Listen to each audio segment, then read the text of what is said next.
Others might forget the horror of that day. I never will.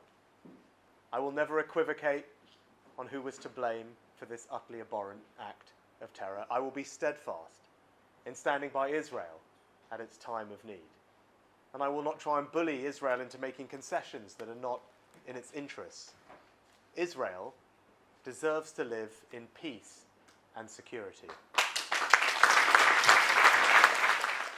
There are too many people who blame Israel for defending itself, for doing what any state would do in response to such a horrific, barbaric attack.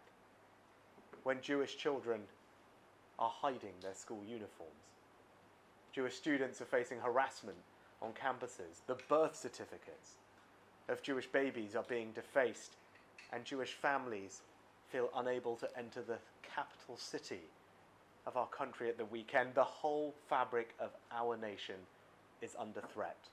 This anti-Semitism is a sickness, and I am determined to confront it.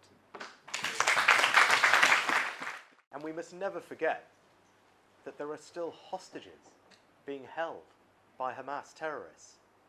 I say loudly, and I know that you will join me, bring them home. I am a Hindu, not a Jew.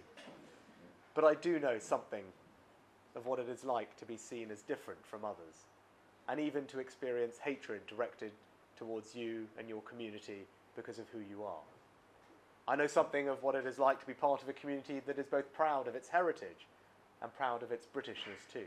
If re-elected, we will allow the police to prevent protests or marches that pose a risk of serious disorder by allowing police to take into account the cumulative impact of protests. Because you should never feel that you can't go into town because of a protest, and this change in the law will deal with that problem. Prime Minister, very nice to see you. Why did you mean?